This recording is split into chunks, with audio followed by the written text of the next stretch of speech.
Tim Hill, unrestricted free agent on a Thursday morning. Welcome in. Hope you're doing well.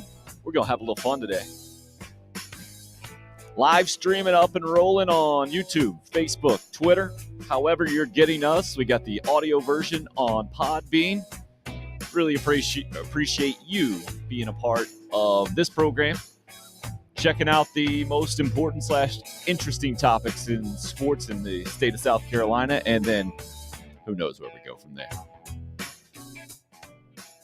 Relatively quiet night, I would say, especially after Gamecock baseball wrapped up its season the night before in the SEC tournament. But, man, that SEC tournament, baseball-wise, from the weather is a bit of a mess for sure. I know Texas A&M was supposed to play the winner of Carolina and Florida, and that has been pushed back to today. So both them and LSU, I think, not even starting the SEC tournament until a Thursday when the tournament starts on Tuesday, and that's something. And I've heard rumored that it's going to move to single elimination in the whole thing, but that's part of postseason tournaments this time of year, all over the place when it comes to baseball.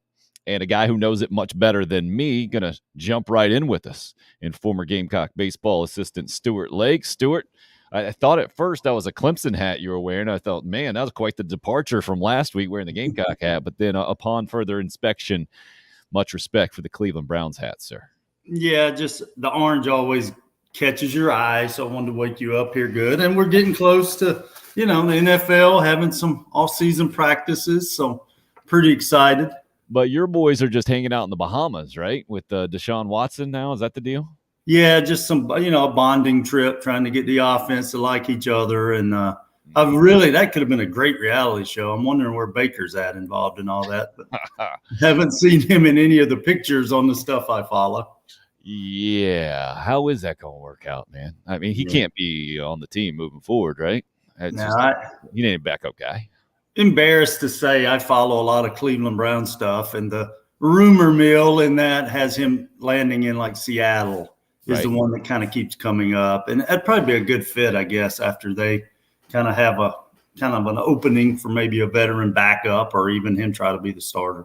Why didn't it work out for Baker other than not playing well enough, obviously? Why didn't it work out for Baker Mayfield as the number 1 overall pick for the Browns? I'm a football fan more than a football, I guess you could say, expert. But I think it's really hard when you had so many older receivers at the end of their career and a quarterback that was so young. I just think that's rare that works out. You see the older quarterback tend to go somewhere with younger receivers and running backs, and it does. But I don't know. It just – I was sure hoping it was. We all felt like we were finally going to do it. We got in the playoffs, we were able to beat the Steelers, and then – just never seemed to click for whatever reasons.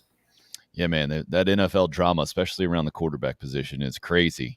And I think I've heard the explanation before, but I'd love to hear it again, how you get on the old Cleveland Browns train, being a South Carolina guy and knowing what the Cleveland Browns have been for so many years. Again, a lot of respect from a fan perspective that you're a Browns guy, but a lot of head scratching too in my mind. I think I have to hear the explanation probably 7 or 8 times before I can figure it out. Well, I always preface this story with the Browns were really good when I was, 10 to 18 years old in the 80s, obviously. But the best story I get is had an uncle bring me the uniform in a box as they used to make back in the 70s, where you got the helmet, the jersey, the whole deal. And for whatever reason, he had been working, got it when he was traveling, and it was a Cleveland Browns uniform. And just like the youngest of any family, all my cousins and brother loved the Cowboys and the Redskins, so I wanted to be something different. And then along come Brian Sipe, Cardiac Kids. And then in the middle 80s, Bernie Kosar in the Browns. And, it's a little known fact of that's why I always wanted to wear 19. Bernie Kosar was my guy all the way through my high school and early college. So have just stuck with him. It's truly, Tim, like being a Gamecock fan. There's so many times you just want to walk away. You go and you put all your stuff in a box. You're going to throw it away. You're going to hide it, burn it, and you can't. It's in you. And I can't wait to the day to South Carolina win that football national championship or the Cleveland Browns go to the Super Bowl. I see all those people that get to do it, from the teams that you never thought would. So I'm going to try to hang around until I get to be one of those guys on video somewhere celebrating. Fantastic. Craig weighs in. Ernest Biner, was he a Brown? Of course he was a Brown. He was a great Brown back in the day. And you mentioned Bernie Kosar. That's the version of the Browns that I came to with Ernest Biner. And unfortunately for the Browns, the fumble in the AFC title game back in the day. Yeah, I still remember the guy's name that stripped Ernest Biner. It was the guy Jeremiah Castile for the Broncos. So try not to bring up. We got a list going. No volunteer, Spiders, or Denver Browns. And after that, I'm pretty wide open at that point. But oh my gosh, the fumble, the drive. Yeah, we got them all. What year was that? 86? 86 was the drive. Then the next year, 87, the Browns were going in to tie the game, and that's when he fumbled at the goal line. Jan says the Browns are still cardiac kids, still causing heartache. Jason says, as a longtime suffering Vikings fan, I understand. Come on, Jason. I don't know about that, man. The Vikings have been pretty good, but that's not even close to the Browns in my mind. I get it maybe from a playoff suffering perspective, but at least a lot more playoff appearances, I feel like, but in the Vikings day than the Browns day. But again, much respect. Now, how does a Gamecock guy, especially where we sit right now, how do you get on board with the new Deshaun Watson era of the Cleveland Browns? Well, we'll stay politically correct, and I'll stay away from a lot of the hotter button issues there. But as just a football fan, I'm excited, to be honest. I hate to say I watched him a lot at Clemson, but we had to, because it seemed like they were always the game you watch, even if we were watching them just see him lose. And he didn't lose a lot. So it seems like that his talent is an upgrade at quarterback. But again, you'll see. I mean, it's going to take getting on the field. The cool thing for me this year, the Browns play at Atlanta, Charlotte. They're really close a lot this year. So I'm hoping to get to see some games in person without having to travel too far. Wow. When's the last time you went to an NFL game in person? We went to see the Browns in Jacksonville, me and my son and two friends, just 2 years ago. And that's a pretty cool story because we decided to go. That was COVID still. So we just kind of decided on Thursday, let's do this, and pick a hotel online. And as we're pulling up to check in, the Browns buses pulled up. So we stayed in that same hotel right downtown and got to see all the players up close. And then we were able to beat the Jaguars in a close game that afternoon, or Sunday afternoon. So that's been my last one, but we've been all over. Tracy and I went back in 99 when the Browns were reborn. So we went to fall practice to see that first day. So I've seen them a bunch. Ooh, die hard. Impressive stuff, man. So did you see Gardner Minshew as the quarterback for the Jags? This is pre-Urban Meyer? Yeah, it was pre-Urban. Yeah. All right. Jan wanted to make sure we knew that Deshaun Watson bought his teammate a Rolex to get that number 4 jersey in Cleveland. That's pretty standard stuff in NFL locker rooms. You got to pay for it if you're coming in as the new guy, even if you are an NFL superstar. And I was going to say that I don't know if we put Deshaun Watson there anymore with all the other stuff that is still going on. That thing has been fascinating to watch, man. I was kind of convinced, Stuart, that he was going to end up in Charlotte. I thought the Panthers were going to get him, and then all the complications came with it. I think kind of derailed their plans, and they ended up with Sam Darnold, and obviously that's been a complete cluster. You got to feel a lot better about the position, just the football stuff moving forward, I would think. Yeah, absolutely. I think it's again, some of the older guys are going to OBJ and all those guys with the Browns, but still think a talented team, and Nick Chubb in the backfield is probably one of the best running backs in the league if they can, still block for him. So hopefully it'll be a fun season. I just want to see them get back and have a chance in playoffs. Yeah, just talking football at all. We continue to move towards there, but also you mentioned that you come at it from a fan's perspective from football. I'm with you on that, and that always leads to interesting conversations. Much more of an insider knowledge in the baseball world. The Gamecock season just came to a close a couple of nights ago. I'm sure you saw Andrew Eister's comments right afterwards. I know you're really close with him. What were your thoughts about, I guess, number one, the game, and then the season at large? The game itself, fortunately for all of us, it got pushed to be a night game. I was thinking 2:00 game. We were going to probably be a lot more radio than anything like that to do. And then it turns into almost you feel like the national game to watch, which it was. And Will Sanders comes out with his pants down, so you're not knowing which way. He didn't go up with his shorts look on this one. Maybe it was just bad pants for him. But I just thought two guys on the mound that looked like big leaguers. And, we always, one of my favorite phrases in baseball is momentum starts every day on the mound. Well, that momentum certainly started for both teams on the mound. There were just very few good swings either way.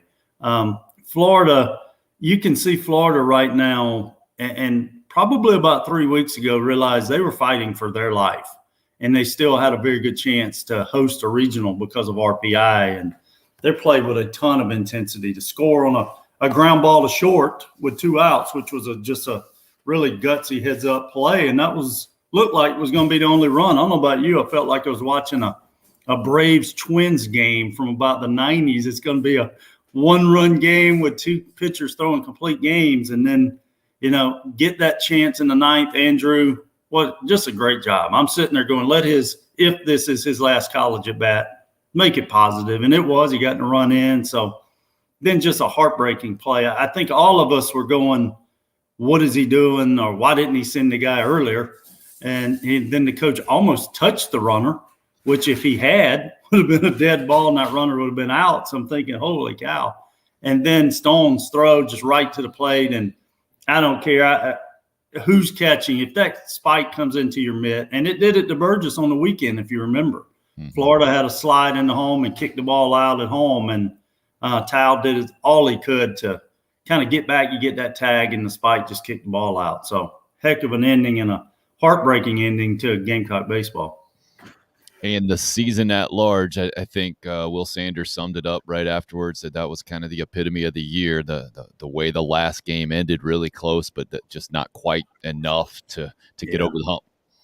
Yeah, it was. I mean, it was a season that it seemed like pitching got all the headlines, but the hitting was a struggle. And I mean, just really was. When you keep trying to win 1-0 or 2-1, it's hard.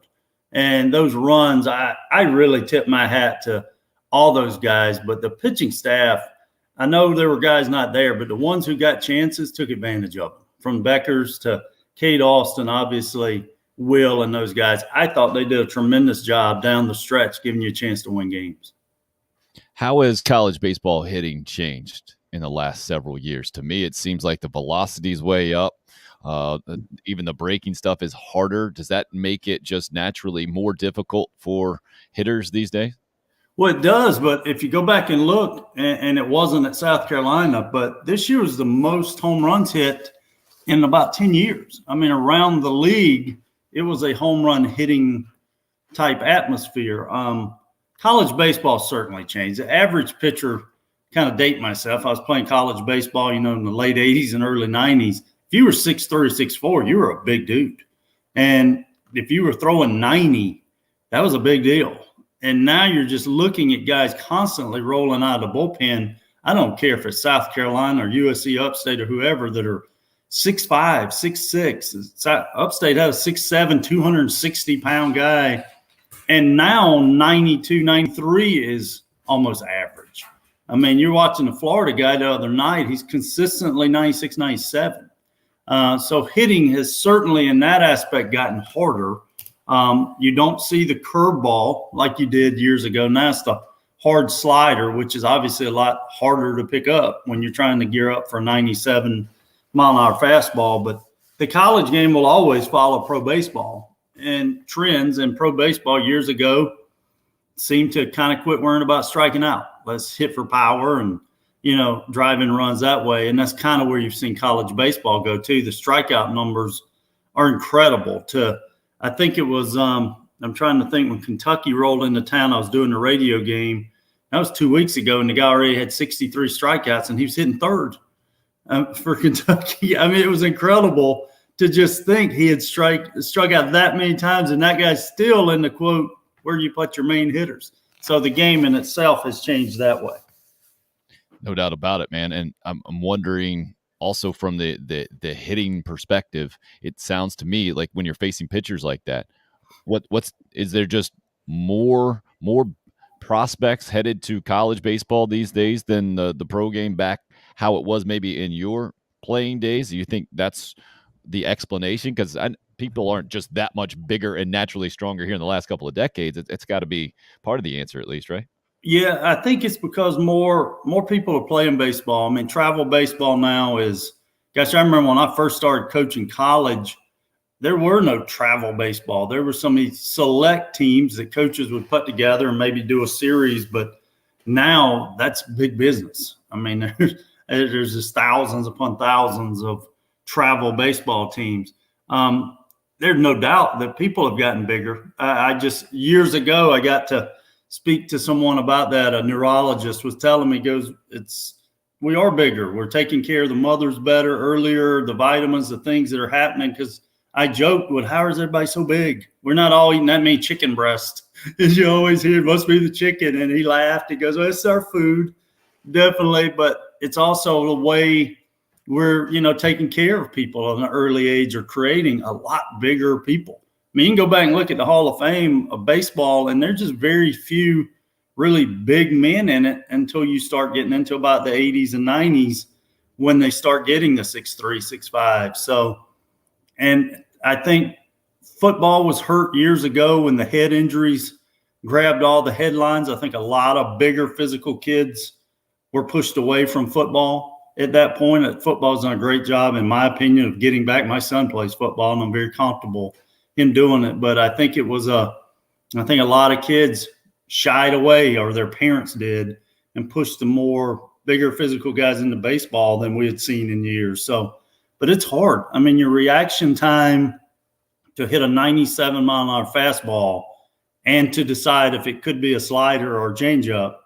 is just remarkable how well the hitters do adjust to it. Technology helping with pitchers and how they can break down mechanics as well. To me, that is from a technological standpoint, it was amazing if you could ever see yourself on video. I feel like back in the day, right? And you talked about how you and your son go out with the camera and they can break down from a hitting standpoint. But to me, it's almost more important for pitchers. And man, all the technology involved with that, and then we're going the spin rate and the whole thing. Yeah. I do. I've always joked that in the 90s, hitting changed, pitching did too, but hitting first, because of cameras and VCRs. You just don't go to games now and have to hear dad keep screaming, get your back elbow up, which was all you heard as we were growing up. And it was because Joe Morgan was such a successful hitter in the 70s that all our dads just thought that high elbow must be why. They didn't realize the mechanics of the swing because they didn't have the video to watch it. I mean, Mel Allen and This Week in Baseball was as close as we got to slow motion or replays. But then the cameras come along and you start being able to break video down, and you start seeing things that mechanically the Tony Gwynns and Pete Rose and all these guys are repeating. So hitting changed, pitching, no question. I mean, I know last year with Coach Meade and those guys, they had all kind of technology, the spin rate, as we all know, Brett Carey's kind of on a trajectory to the big leagues, from people telling me, because he has a high spin rate type fastball, which when I was younger meant it stayed up. That was kind of the terminology. Hey, his fastball really rides up in the zone, which means it didn't drop as much as a fastball does without spin rate. So it is no doubt technology has made our game a lot better in a lot of ways, and then maybe more frustrating in a lot of ways, because you do see it and you got to figure out how to fix it. Oh, that line you gave us a couple of weeks ago of more knowledge, less wisdom, or not as much wisdom, I think still rings true in my head in a lot of ways. You touched on another way baseball's changed a bunch with the travel baseball deal. Can you give us more information? As a dad of a 9 and 7-year-old baseball player, it's definitely a big kind of choice I feel like I see other families making to go into. I don't know what I'm sure there's not an exact clear path, a correct one for everyone out there. Let me start with that. Correct. But I've also seen that you mentioned it's big business. I've seen it's more of a business model than it is a baseball model. Where are you on that? Well, obviously we have our son Hayden, and we were in Charleston when he reached that age of when you start getting the U after their age, 9U, 10U, and all those U's. And I'll tell you, that's gone down to 8 now.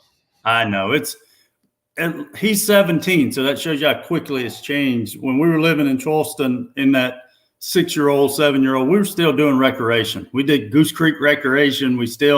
He was fortunate I was coaching, so we had a lot of camps and those type things to do. But around 10 years old, we started playing. We were fortunate to get in with a team from that area that was I really trusted. And as we moved back up here, we've been fortunate to get in. We're with the organization Diamond Devils, but there's some great ones in this state. Beside that, that was just a good fit for us because those kids we had played with at such an early age were part of that as we became teenagers at 14, 15 years old. So I'm a big believer, the quicker you can be comfortable, the quicker you can be successful. So I wasn't looking to just put him with a group of people or kids that you're still trying to figure each other out 6 weeks in, because the thing with most travel baseball is you don't do much during the week because, as the name says, you're traveling from all over to play on the weekends. So I've been very comfortable getting him with people and made him comfortable quicker. That I think leads to success. I've always believed that when I was a college coach. But you've got to find a fit for you. And then financially is the big thing. I mean, it's incredible the cost that parents are doing, not only to, quote, be on the team or be a part of the team, but right now with hotels, gas, food. I mean, this weekend we're going to be in Charleston from Saturday to Monday. So, I mean, it is a full family commitment when you do it. And hopefully you're doing it for the fun of it too. But, you're trying now at the age he's at to be exposed, get in front of people and do those type things. So I tell you, Tim, it's been way more decisions involved in that than I ever realized what parents were going through early on. Yeah, Craig says he made it a month with his kid. When he was 10, travel ball coach said we're practicing Monday through Friday, 5 to 7. I said, we're done. This is not a job. No. There are those stories out there as well. I think I understand the financial commitment. I don't think that's necessarily new with youth sports, right? In my day, I'm 44. It was travel soccer that became popular back in my day, and we did it spring and fall. And my parents made the commitment and the whole thing, and that wasn't cheap. Now baseball has definitely moved into there for sure. But I think my concern more as, first of all, an outsider before my kids were involved in it, but now especially that they are, is the burnout effect, or what Greg's talking about there. You mentioned the fun of it and the whole thing, man. Baseball is a game. It's supposed to be fun. How do you balance that, I guess, from the father and the coach's perspective, that you had to balance it out, right? How do you balance, like, you need to improve, you need to get better, but you also need to make sure kids are having fun and not burning out?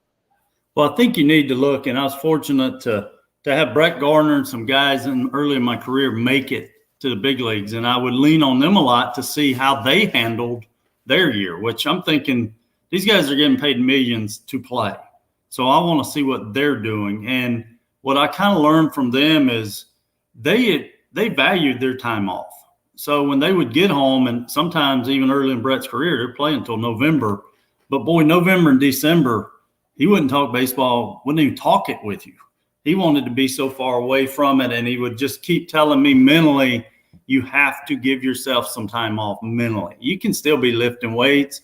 You may still have a day where you want to go hit off the tee, but he would always say, you got to make sure you're giving, and they all call my son Rock, you got to give Rock some time off mentally. And what I've kind of done, whether it's right or wrong, who knows, but I love that, as we were joking first, Cleveland Browns and even just wrestling, we try to do things that have nothing to do at times with baseball. And that's what you got to do, whether it's just mentally get away or even physically. I am still a believer in playing other sports. If you get to a point in your career where, hey, this is the only one, that's fine. But you got to learn how to do different things, lift weights and fight through adversity. And sometimes other sports teach it to you more than baseball can just do.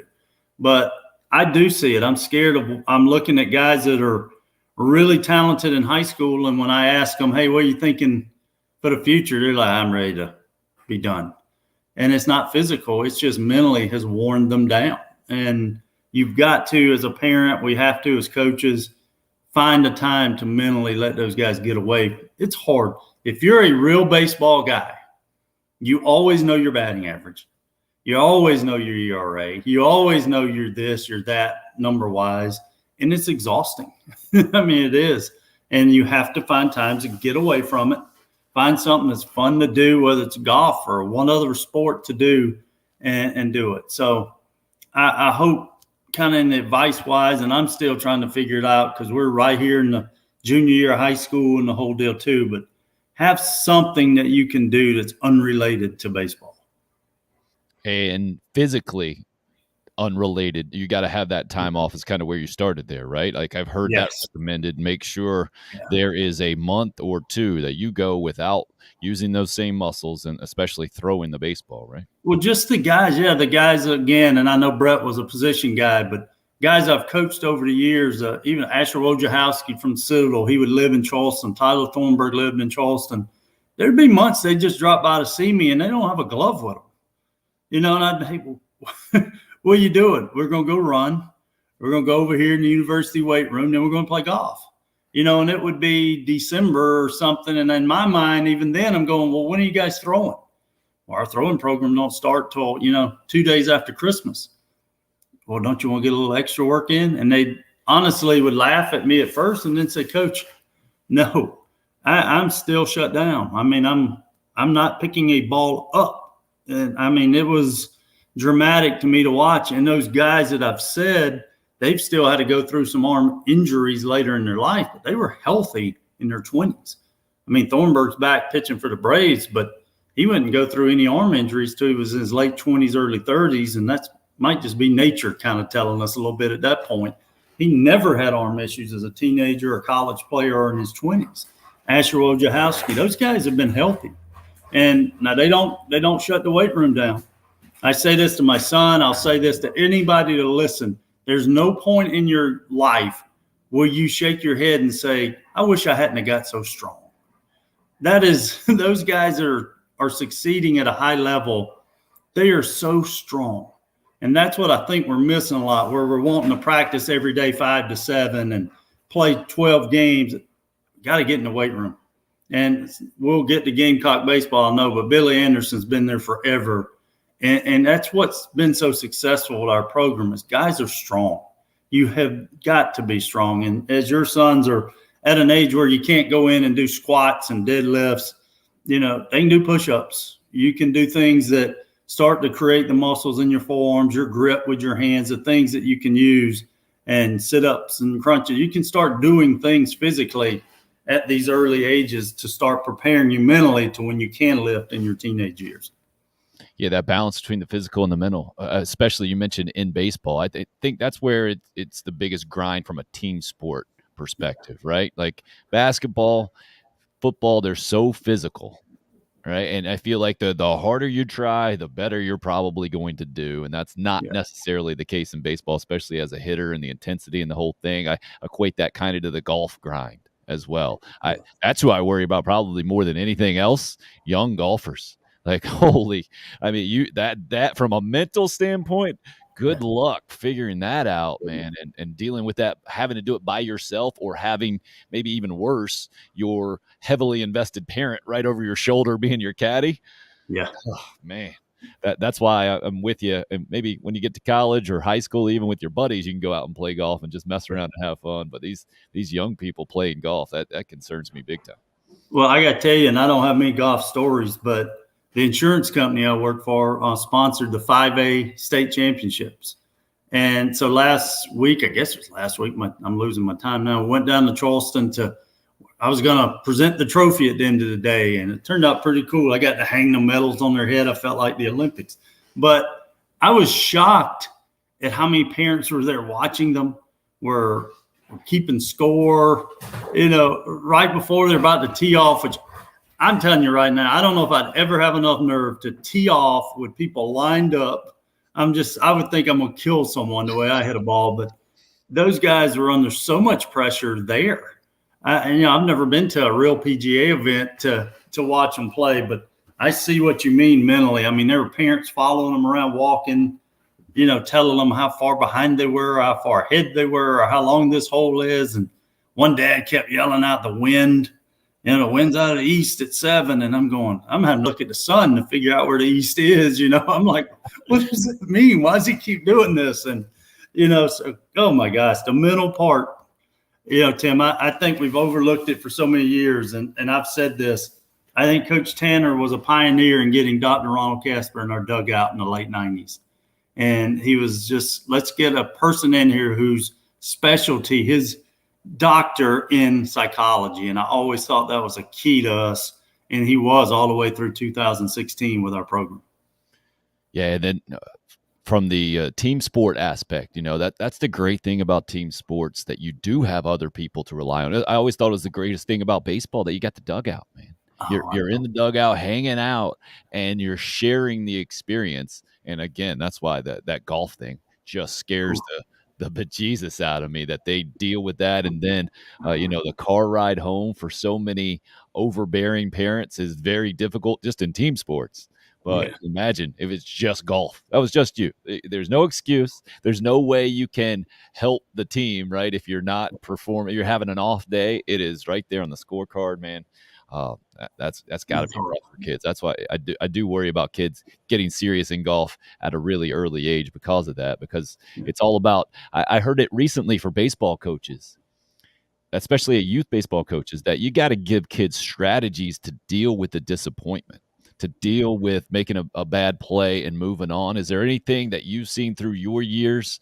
I mean, maybe even in the college game, where guys are able to handle it especially well with a certain strategy here or there. The youth coach I was here and said, he talked about a reset button. He tells his kids that to use the button on the hat, and think of it as a reset button, and you just go hit that thing a time or two after a bad play, and that helps them move forward sometimes. Yeah, I get to speak over the years a lot to teams, and I always try to make sure the parents hear what I'm saying. And what I always try to say early on, and then I repeat again later to parents. And if your retirement plan, your financial strategy involves this guy playing in the big leagues or playing in the NFL, please right now go call someone new and create a new one, because the pressure that you're putting on is tremendous on everyone. Because I look back at guys that I thought were can't miss in college that never maybe got above AA. And for whatever reason, they got caught in an organization that didn't need them, or they had an injury, or life came at them and they just didn't like leaving home anymore for 6 or 7 months. So I always try to start off with anyone that'll listen to me, according to baseball, is how hard this game is. You look back, you don't see a ton of managers in the big leagues that were Hall of Famers. Don Mattingly kind of pops in mind. He's not even in the Hall of Fame, I don't think. He's great at players. I thought Don Mattingly is. Most of the guys were average guys. And I think they're so successful, and I think it's why I was for a long time. We understood how dang hard it was. So I was never going, how are you not 8 for 10 on the series? Or what do you mean you can't drive that ball and it's only 94 miles an hour? Most of the times that I would talk to a hitter, we were trying to come up with a strategy for success, but I'd remind him, hey, just compete, really compete, because this is hard. I was on the phone with Coach Tolman the other day, and we must have said the word 15 times of how hard this game is. You get to this time of the year and how hard it is. He was going through some injuries with his team, and he's had a COVID issue at Middle Tennessee. He's trying to figure out, and he goes, and he just laughed, and he said, and I just reminded my team, it's hard. If this was easy, they'd give us all a medal, and we'd all go to Omaha. It's hard, so let's find a way through it. And I think that's what we have to remind parents of so much is you didn't really start playing to, get in the big leagues. You start playing because it's fun. Let's find a way to keep fun in it. I'm guilty. I'm probably worse when I get my son, and we love being together, but I'll get on him and I become dad real quick. And he'll even bring me back to earth and go, you don't talk like this to Andrew Eister when I was hitting in the cage with him, and I'd have to go, like you said, I'd have to reset myself. You go, you're right. And if I'm not going to get on a guy who's super talented, how am I jumping on a kid that's 14, 15 years old who's not even close to that level yet in his maturity? So I'd have to bring it back. As a hitting coach, I tried to create drills. Some days are just, you're going to succeed. Underhand flip, hit off the tee, side top. You're going to succeed on those days. And then there are days where you do the pitching machines and trying to throw harder or live at bats, because that's going to be some failure involved in that. But it's a hard time right now for parents too. I mean, you and I know it. I try to remind my son, social media is a highlight film. Very few people go on and put their strikeouts or their eras. So all you see are highlights. It's like the old George Michael sports machine. You remember that one from the 80s and 90s? Absolutely. You didn't go on and show eras. They show were the home runs and the strikeouts. And that's what social media is. And that's what these young players, golfers, baseball, whatever, they just think everybody's having success. They don't realize that's their highlights. So you just have to keep trying to remind them and hopefully do a good enough job where they learn that themselves. A great line I've heard about social media and kind of the perils of it is, don't compare your behind the scenes with other people's highlight reels. And I think that's massively important, especially, I mean, for all of us, just in life, right? Just looking at somebody's Facebook page or whatever. It's just human nature, right? Just to see something and to project a whole bunch of stuff on there that isn't really the case. I think we're all kind of being educated, Stuart, here in the last however many years, 10 years or so, with social media and the whole deal, just being kind of thrust upon us. Tons of issues all across just society. But from the sports perspective, it absolutely is there too. And I'm guessing that the hitting perspective is the worst, right? Because of all the failure involved. It was, I kind of, as a coach, Coach Tanner grained in me, you want double-digit hits. So every game that you didn't have double-digit hits, as a coach, you're going, dang, especially on a night where you had 3 hits or something where you really felt it. But what you tried to do, and I've said this, I think when Brady was on with us, I love the post-game stuff with those guys. That's when we would go upstairs, just quickly maybe look at a few at-bats, let them maybe hit a little bit more. So I was a big believer in go home feeling good. Don't go home thinking I just struck out 3 times or I just grounded out with the winning run. So anytime I felt the guy had really a hard night, I'd try to grab him and we'd go in the cage before I left. And it may be something stupid. We'd go in, hit a little bit, and I'd start talking about wrestling or start talking about whatever was coming up that I knew could make him laugh and breathe and realize, hey, you're going to play tomorrow. Everything's fine. Let's flush this one. And so the mental part to me it's huge. No doubt about it. You mentioned the physical part a little bit earlier about those pitchers you were talking about specifically in the big leagues. I think that has been a massive shift in baseball. Pitching injuries at a young age with the Tommy John and the whole thing. I know your expertise is more in the hitting, but being in the same clubhouse and locker room as all the players and seeing the process. Where are we at with that? Is that, from your experience, is that a direct result of kind of overuse and the whole thing, or is that just kind of where we are with baseball and maybe medicine and how arms are dealt with right now? Yeah, I don't really have a great answer. I know I watched an old video the other day when they were actually showing Tommy John getting interviewed by like one of those old NBC guys on Game of the Week. He had a full cast on. He had just had his Tommy John surgery, and he had the cast from bicep to hand, and he didn't have it in a sling. He was talking about we moved a nerve. It was so cool to see how far it's come, because now, I mean, you're talking about they go and have the surgery, and 2 days later they're doing mobility stuff with them. It obviously takes months to come back. I know Eli Jones this year was right at 10 months trying to come back, and he was doing well, and I hope he's fine because I've never really heard much more since he left that game that week. But it usually takes about a year, maybe even 14 months to come back from it. But I look back, I wonder how many guys our age and older played through some of it, because I didn't know what an MRI was when I was 16, 17 years old. What your arm hurt, they shut it down for a while and you'll be fine. And so I'm big on what medicine has allowed people to do, because it's just kept careers going. It's allowed careers to almost get to reset too. But there's definitely, I think it has to be the amount of throws kids are making. I do think it's the type of pitches. Again, really a slider wasn't that predominant a pitch 20 years ago. Everyone threw a curveball, a changeup, and a fastball. you remember the split finger. Well, the split finger was kind of labeled as it caused elbow injuries. So everybody went away from the split finger, and then the slider became the pitch. And so eventually, but I still do think it's a lot to do with what you're born with, because I've seen guys pitch forever and not have one arm injury. I mean, I look back to guys I've coached in my career. At Ole Miss, a big thing was swimming. It's just had a big area there. The trainers we had, if you pitched and threw a certain number of pitches, the next day made them go swim. And it was amazing how few arm injuries we had. And I've always brought that up to other trainers I have, and they shake their head and go, remember, you got a major in PE now. Don't act like you're Dr. Lake here. But from experience, I just found it to be kind of cool. Those kids would go the next day, swim. They threw football a lot, and we had very few arm injuries. Lance Lynn was one of those guys. Lance Lynn hated running. That's why Lance and I got along very well. His theory to me was, where's a mound going to ever be a mile away from the dugout? I don't need to be able to run a mile. Let Mark off. He was so fun. I'm off on another subject now, but he would walk off from the mound the first when he was young and say, that's whatever, 30 feet, Coach Lake. Why don't we just run 30-foot sprints? When am I going to run a mile? Why am I running mile? That was back when pitchers ran all the time. But our trainer there got him into swimming. And Lance was a big dude then.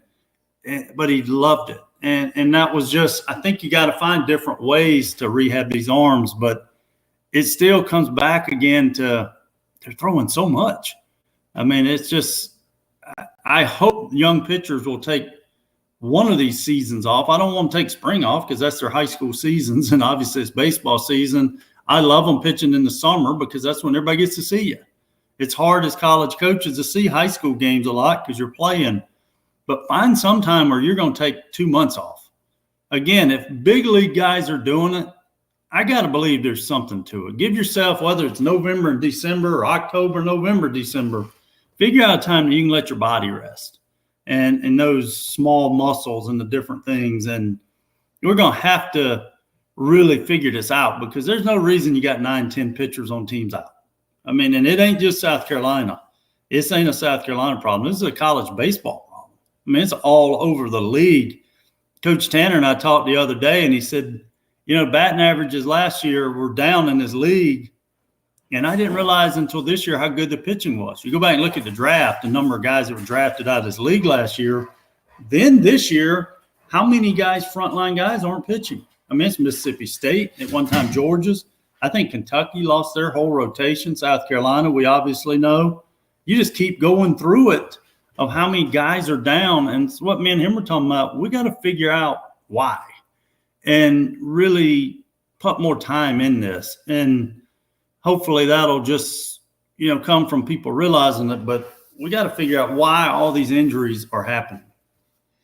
Yeah, it reminds me of the Will Muschamp discussion a couple of years ago and the soft tissue deal that the football program was dealing with, and that caused a change in strength coach and the whole thing. Sometimes I think from the fan perspective, it's really difficult, right? Because that's the last thing you want to hear from a coach is that we would have been good if. And I think it's so frustrating from a fan standpoint. Yet, from a coach's standpoint, it's completely legitimate, right? You had guys, you had expectations, you had the plan. Plan got completely screwed up because guys couldn't play because they were hurt.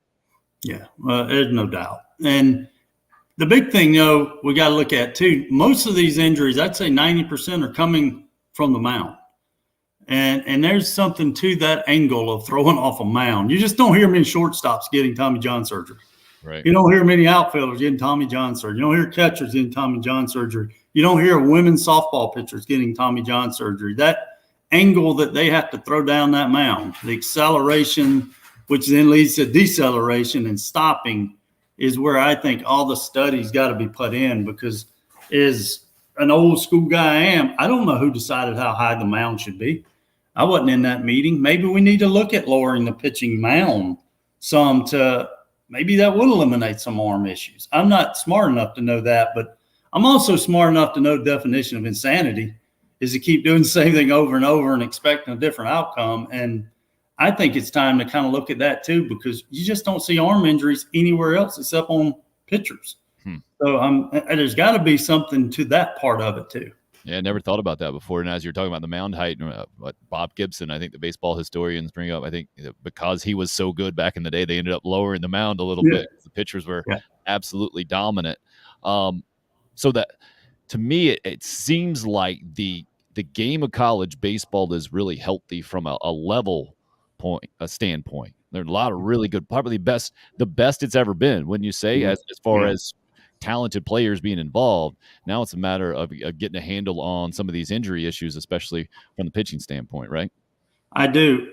With what Major League Baseball has done, realize now there's only 20 rounds. So after the 20th round, I mean, you're signing free agent, which most kids don't want to do if they're in college at a good place. So there's a lot more talent right now in college. Obviously, COVID kept people around. I mean, I love Eister, and they called him grandpa. I mean, he's 23 years old. There was nobody 23 years old playing college baseball 2 years ago, probably, hardly. And there's major changes they keep saying coming as early as, August, of where there's going to be more paid coaches and more paid things. I think college baseball has not reached its apex yet of popularity. I think the more that TV realizes of getting it on. I know ESPN Plus and different things, but getting more. I think it's going to continue to grow. But we have got to figure out what is going on with our arms. I mean, I know all the programs I've been in. We're starting to shut guys down. Summer leagues are taking a beating because unless you just didn't pitch much, it's hard to send anyone out in the summer. And now you got to think, if you're at a smaller school, let's say I'm coaching at Charleston Southern again, I got Tyler Thornburg. Well, that sucker ain't going to the Cape, because nowadays he goes to the Cape and throws a no-hitter or one-hitter, and his shortstop is from LSU. That guy's going to call his coach, and now Tyler Thornburg's going to LSU next year. So you're going to see summer leagues start to really take a hit because the smaller schools realize, I'm not sending my guys out to just get evaluated by colleges with the transfer portal. So I think we're about to get in a weird time of the summer baseball, the Cape Cods and those things that you and I have grown to know and hear so much about. I think they're going to really struggle in the next couple of years if the rules stay the same. Yeah, never thought about that. You're basically sending them out to get recruited by another big time program, and you're done. They're gone. You're sending them off, right? Yeah, and it's so funny. I think it was Southern Cal or wherever the guy from Oklahoma went, and they were all arguing on sports talk radio nationally one day of how his players were talking to other players and convincing them. It's been going on since you had teams. I mean, me and you did it. Hey, come play on our team when we were in Little League or whatever. So it's going to be a weird time because it's hard to send them away. I mean, I even was nervous back then, but you had to sit out a year. And I saw guys within the Big South leaving and sitting out a year at a big school just to play 1 year at a big school. So every summer was a thought, do I send my kids to the Cape? Do I send them to the Coastal Plain League, or do I keep them here and make them lift weights and help me work camp? And so it's a time right now that's really strange. Yeah, that's an interesting dilemma for a coach. I never thought about that, because the best thing for the kid obviously is to go and be seen and have the chance to advance in the career, especially from a pro scout standpoint. But you got to win games, right? You're getting paid to win games. Yeah, I mean, that's it. You got to win games. And when you can get the SoCon pitcher of the year to transfer to you, and he's the one calling you, well, yeah, you got to win. We're not sitting here saying who's keeping their job based on grades. Let's be honest with ourselves here. No, we're not sitting here comparing GPAs right now of programs in the SEC and ACC, and they're not going to sit down on regional Sunday and see whose kids missed the fewest classes. I mean, it's the reality to college coaches. You got to win, and they're doing it the right way, but it's hard. It is, back to our word, as me and Coach Tom would say, it really is hard right now to balance it all out. Well, Coach Jim Toman doing it pretty well at Middle Tennessee. Chad Holbrook doing it well at College of Charleston this year. Coastal Carolina. Gary Gilmore just seems to know how to win games year in and year out.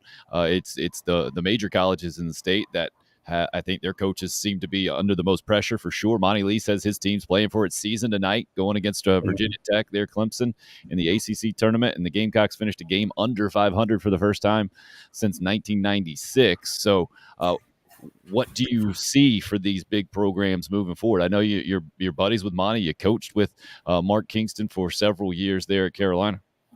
Yeah, it was, with the tournament right here in Charlotte, and I was trying to get up because Dan McDonald and I were together at Ole Miss for years, and then had played in summer leagues together when he was at Citadel and I was Charleston Southern. But he and I were talking a lot about it. The pressure's immense. He was joking because he was at Ole Miss with me. He goes, the ACC tournament, not as much pressure. He goes, and here's why. We know who we're playing for 2 games. And you're going to play your games. Now, Louisville got kind of upset, I guess would be the word, yesterday by Pitt. But he felt the SEC, the pressure was immense in the tournament, how wanting to win it. It was double elimination. You were using all your guys. I haven't bothered Coach Kingston or Armani through their tournaments because I know the pressure you're on, but there's no doubt they need to win tonight. If they lose to Virginia Tech RPI-wise and different things, I just don't see how else they could maybe make a regional. But I do feel that if Clemson can win tonight, they've got a great chance to make a regional. So, I mean, it is – you can imagine sitting around all day to play a game that's probably going to rain anyway, how much pressure is going to be on those guys. And then South Carolina, I mean, they knew they had to win the whole thing, which is impossible to say, well, we're just going to go in and win the whole thing. Somebody's going to win the whole thing, I guess, but you certainly don't plan on winning the whole thing in that thing. So it was – I don't know. I wish I had answers. If I did, I swear I'd share them with them to help them win. But it's been a hard year, and it's been amazing to me growing up in this state too, from the Bill Wilhelm, June Raines, and then it was Jack Leggett and Ray Tanner. So in my history of growing up in this state, I think all 4 of them guys are in the Hall of Fame at their schools and college baseball. So it's a lot of pressure on the coaches that followed them as well to keep it going. And then from the fan standpoint, I know you told us it's absolutely realistic for Gamecock fans to expect excellence just because of what you said. The track record's always been there. The program is set up for that. And same, I think Clemson fans would agree as well. So I think it's a difficult time for both Carolina and Clemson fans who – sure, they were spoiled. There's no doubt about it, right? Just spoiled with massive success and just became accustomed to this time of year. Oh yeah, it's going to be regional time. It's going to be in Columbia. It's going to be in Clemson. That's what this time of year is all about. And it's not just these programs, right? Arizona State, not very good this year. Southern Cal hadn't been very good for a long time. There are plenty of other historically successful baseball programs that have struggled through the years. You need to run on us right now, Stuart, over there? No, I'm good. My son, this time of year, I don't know if he's really even going to school, but they have different hours. So he's behind my screen giving me all these hand motions. So no, I got plenty of time. To be honest with you, I got as long as you need me. So I'm just getting him on out the door so the truancy officer, or however they say that, don't come. I don't want him on the unrestricted free agent show coming to get me. I love the idea of a guy that's coached third base for a lot of years, who's given a lot of signals that you're getting them right now. What's the first sign indicator over there? What you got going? Yeah, well, that was the problem. We didn't go over signs, so I didn't know the indicator was this. So I was confused trying to figure them out in that one. So live TV, as they'd say, right? Exactly. Good times there.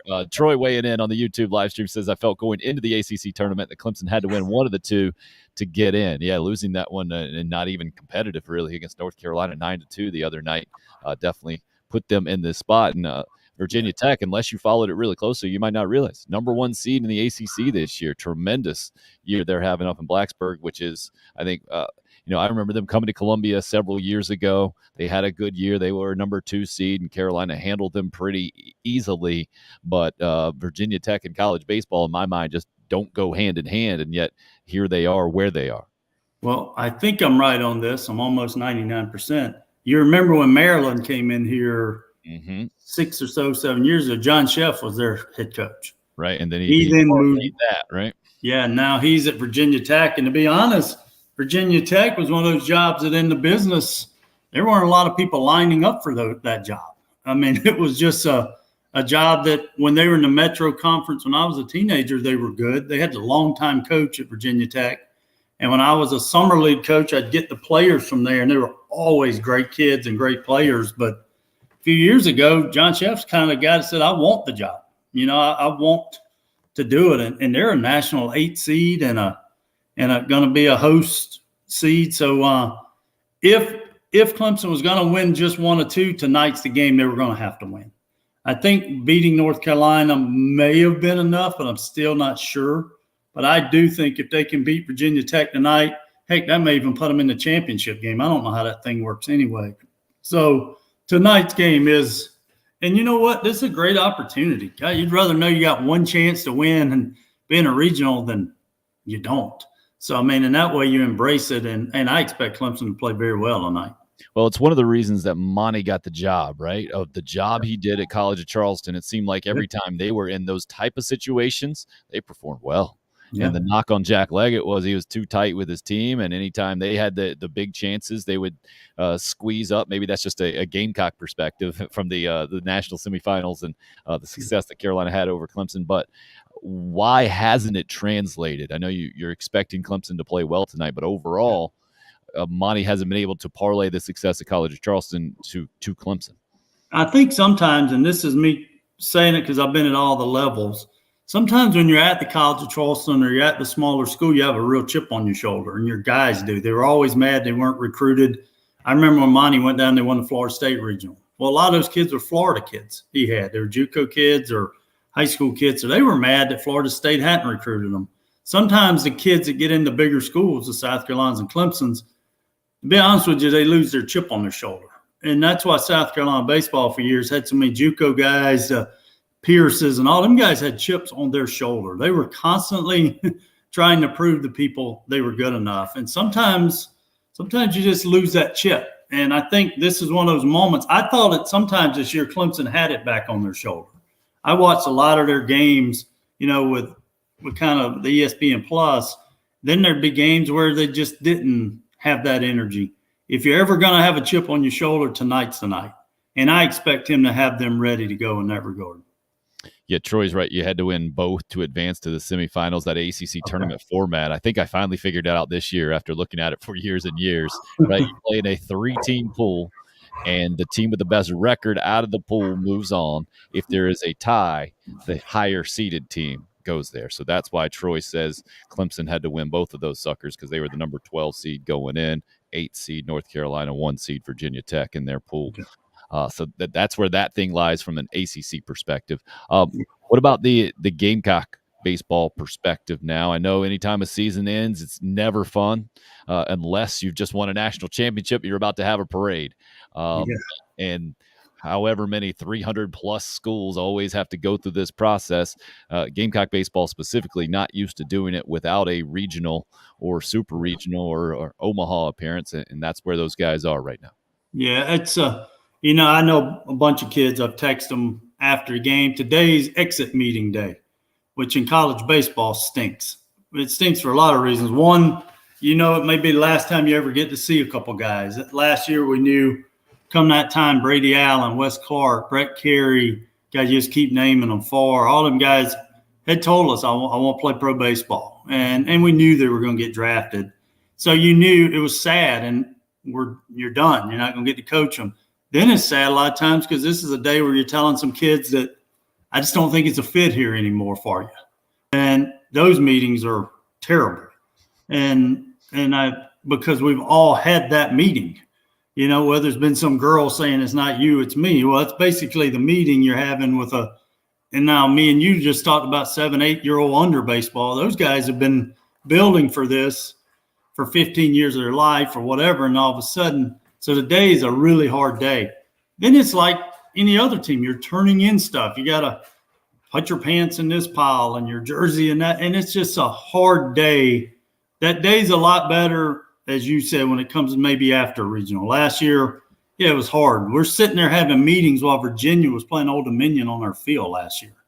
I wanted to be in a different area to meet, but that's where we were. But I've also had that meeting after going to the national championship game. I never got to win it, but we lose to Texas. We fly home. We got to have exit meetings. So to this day, whenever it comes, it's hard in college baseball. And there's some big decisions to be made, obviously. When you have a losing record, there's a lot of decisions to be made. And I'm talking as a coach. I'm not talking administratively. of, do we bring this guy back? Is this a fit? Is it better to move on from this person? So there's a lot of thought goes into the last 24, 48 hours as a college coach. And not just a rash decision at all. Like from the coaching perspective, these evaluations are basically 365 days a year, right? It is. Yeah, as we were saying, our players do get downtime. So you kind of try to always end your fall season around October, give them November, December to be in the weight room. January, you're coming back to school. But during that whole time, you're meeting as coaches, trying to evaluate who could be the lineup. Hey, you're talking in January about this day. Hey, if Tim Hill has 12 at-bats at the end of the year, do we really need to have him around? Because right now he's not in the lineup. He's not in our 2 deep, but he's on a 50% scholarship. So all year you're talking about today. In a lot of ways, today you almost felt when you went home, you had already started next season on your way home today, because you had made a lot of the calls. And there'll be some that'll take a few days to, hey, you don't always tell a guy he's got to make a decision sitting there, but hey, in the next few days, you need to let us know, kind of, here's how we feel. And you think about, is this the place for you? Or you're trying to convince people to stay. I mean, there's guys walking in last year. If you look at it, we had a bunch of guys leave. They're now doing well. I mean, and you're trying to say, hey, man, you need to stay here. And so it's some weird dynamics with the transfer portal now thrown in going on. I'm telling you, across the country, as your season ends, those are some of the weirdest meetings, hardest meetings that you ever have been a part of.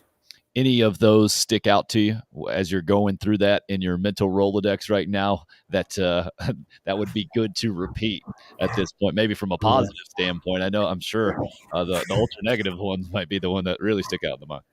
Well, it is. And I really, that's a great question. I remember Brett Carey, fall of his freshman year, not knowing, are you going to get to pitch here a lot? And Brett Carey just saying, hey, I'm staying here, and if I'm not good enough in spring, y'all tell me then. And he went on to have a tremendous year and a tremendous career. But I've also seen guys leave big programs and go have success that they years later tell you, I don't think I'd have ever succeeded there. I don't remember the kid's name. I'm at Ole Miss. He was a big-time left-handed pitcher. We recruited him from a small town in Arkansas, and he just struggled when we put him in games. And we're sitting there with him, and we'd actually called his dad into the meeting because we knew it was best for him to move on.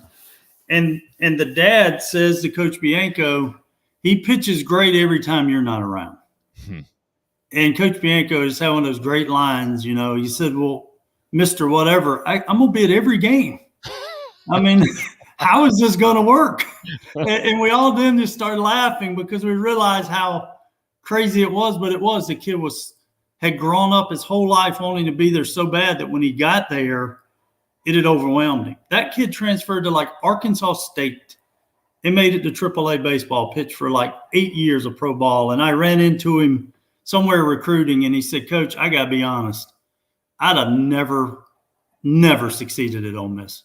I don't know why, what I'd done to myself mentally. So those stories are great too, because as hard as it is to tell a guy, hey, it's not a fit, or to see, I'm proud of those guys that went on and have had success at other places, but it's been cool. We don't have to do it today, but one day I got to give you the Gavin Floyd story. Do you remember Gavin Floyd? Oh, absolutely. Well, I said ended up the Phillies. Is that right? The Phillies grabbing him? Yeah. Well, he was the weirdest meeting I've ever been in because he got drafted. His brother Tim was playing here. I think it was Tim. And he had gotten drafted. And they were coming to school. And Coach Tanner, I still pick on him about it. This kid would have been on our 2002 team as a pitcher. He had been offered $4-point-something million and was coming to school the next day. And Coach Tanner talked him into signing. He said, I just think it's going to be too much pressure on you the rest of your career for what you're going to go through to always know you turned down $4-point-whatever million.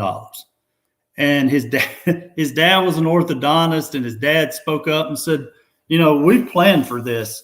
And Coach Tanner interrupted him and said, Dr. Floyd, unless you're the world's most successful orthodontist, I don't think you've ever made $4 million in one signing. And I sat in the back of that meeting, Tim, going, you're convincing this guy to sign. This was back in the school if you went to school for one day, you were done. Mm-hmm. Remember? So this was an August meeting, and they went back to the table with their agent, ended up getting $3 or $8 million. And Gavin pitched in the big leagues. And Gavin's another kid you run into later at a game, and he hugs you and goes, thank y'all. Because if I'd have came there and had an injury, which he later did, and I can't imagine the rest of my life having not have turned that down. And I always told Coach Tanner, I said, it's amazing. You just taught that a first round guy into signing. Now, baseball karma had it. We went to Omaha the next year, which I always felt was a big part, that we weren't trying to trick people or keep people and one of the reasons you did that, because you had a first rounder in Drew Meyer who did the opposite, right? Did the opposite. Tommy Lasorda was mad at for years because, and Lon Joyce, longtime scout of the Dodgers, Drew was his only first rounder to never sign.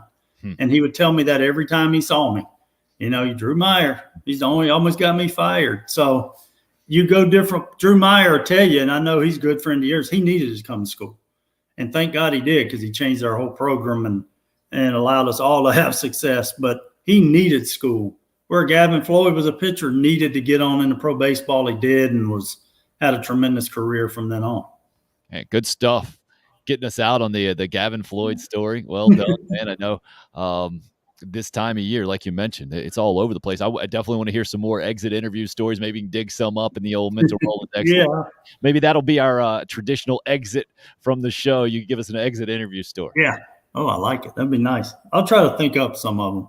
Nice. We'll call them exit interviews with volunteer coach Spider Guy. Yeah, we got that covered. You got all the hashtags. Beautiful. Stuart Lake, man, thanks for the time. Appreciate it. Great hat. Oh, thank you. I look forward to the next time. Fantastic stuff with Stuart there. There's that exit interview stuff. I've never even thought about it from the coaching perspective, really, because I was that player. He almost did it verbatim. Tim Hill, you had 12 at bats this year. You're not going to help us win games here. You need to think about going somewhere else. That was mine. That was my one college baseball exit interview.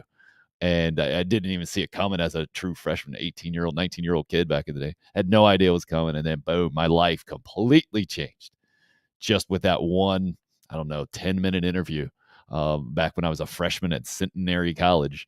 And that was the end of my baseball career, man. Good question that Mark's asking. Was Stuart there when Lonnie Chisenhall was there? I think Stuart was already gone with the program, but we'll ask him. I think Monty Lee was the volunteer coach at that point, but we'll get into that for sure.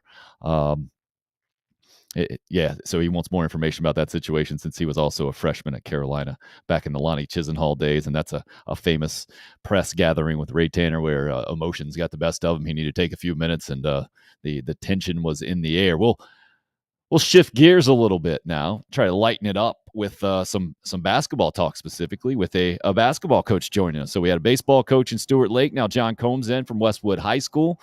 John, very familiar with the Gamecocks as well, being an integral part, John, I think is the best way to put it, right? When you're heading up the student manager division there under Eddie Fogler and doing so much more and learning a ton of basketball back in the day. When did you get out specifically? Are you a 2000 guy as well? That's when I got out of Carolina. Well, I graduated. My undergrad was in 98. And then when Coach Fogler got done in 01, when he resigned, that basically meant I resigned as well. Right. Yeah, that's another thing that I think fans tend to overlook a lot of times, right? It ain't one guy who leaves a program. It is a whole, I don't even know how to put it, a whole posse, a whole whatever you want to put it, right? A whole group, including assistants and staff workers and the whole deal. And now Gamecock basketball has a whole new one in with Lamont Paris. There, as far as I know, there aren't any guys from the former staff that have continued on in any kind of roles that you know of. Is that right? Does that sound right? The athletic trainer and maybe the strength coach, okay. I believe. Those are the only ones that I'm aware of. But you're right. The staff, when you have a coaching change, it affects so many people. And especially nowadays, a basketball coaching staff, back when I was at South Carolina, our coaching staff was about 4 or 5 people. Nowadays, that's probably closer to 10 to 12 with all the different people, but it certainly makes a big impact.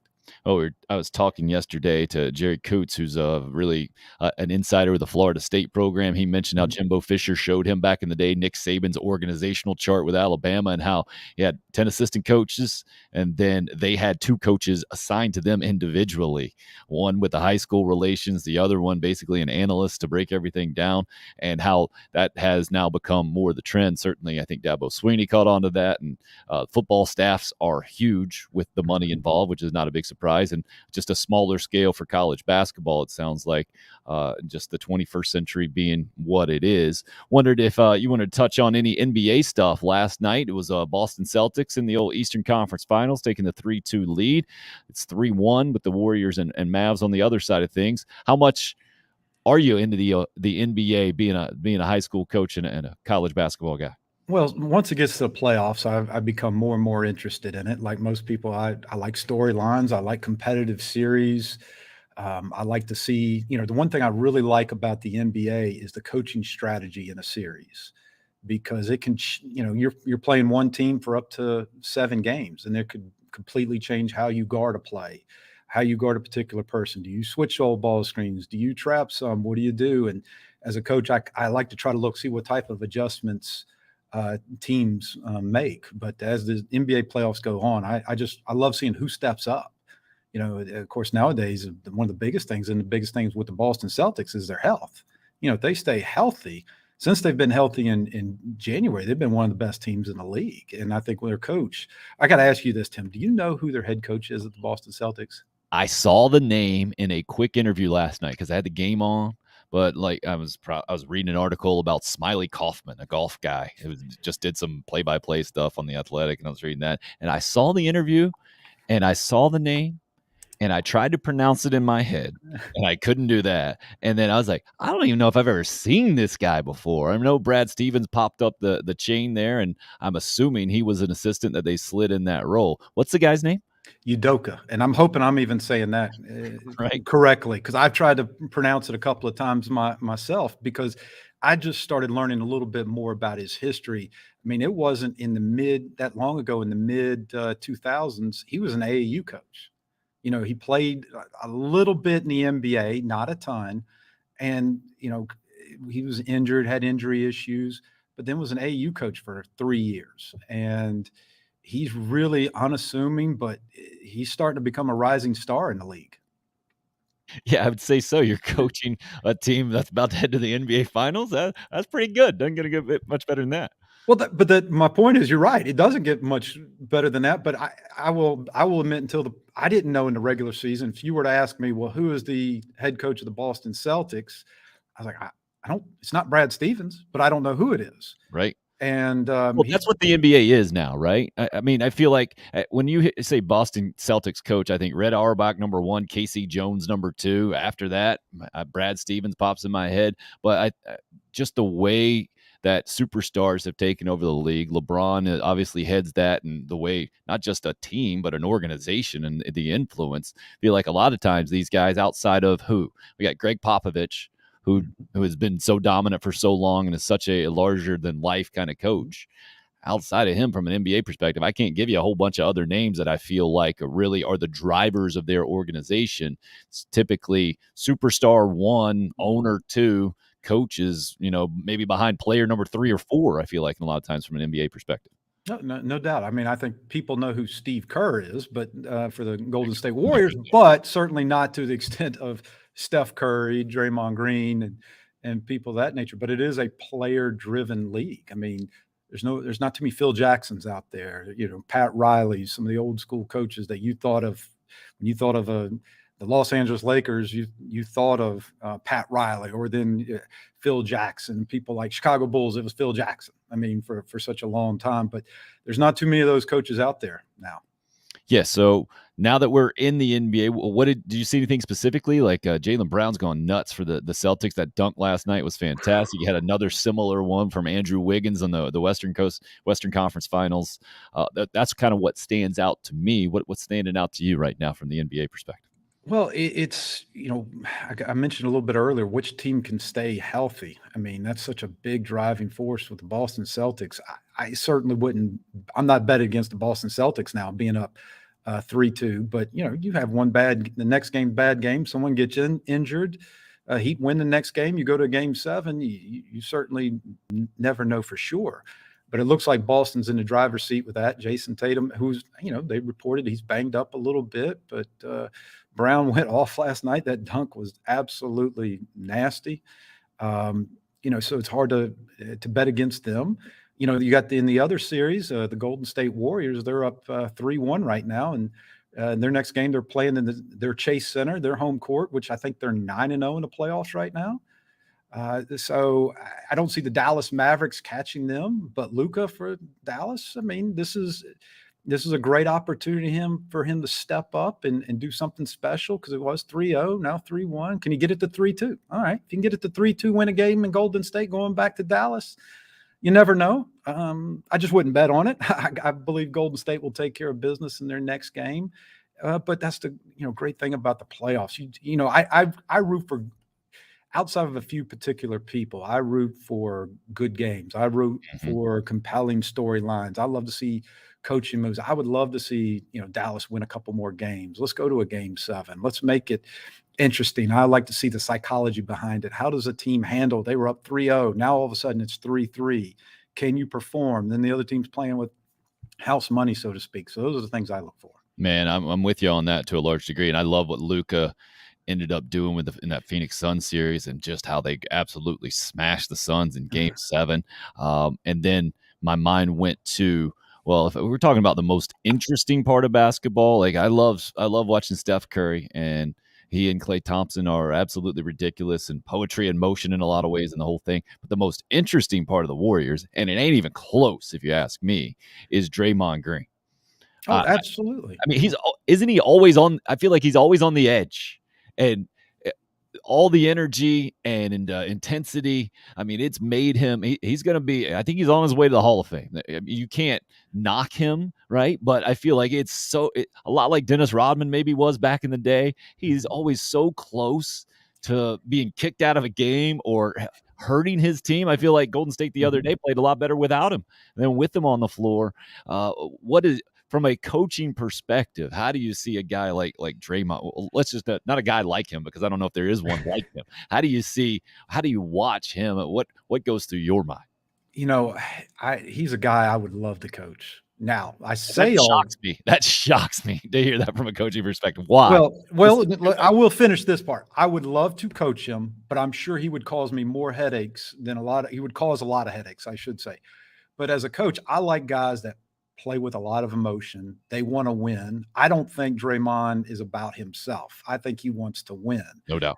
And if you are about winning and competing hard, I don't want to say overlook, but I can deal with some of the other stuff if it's about winning.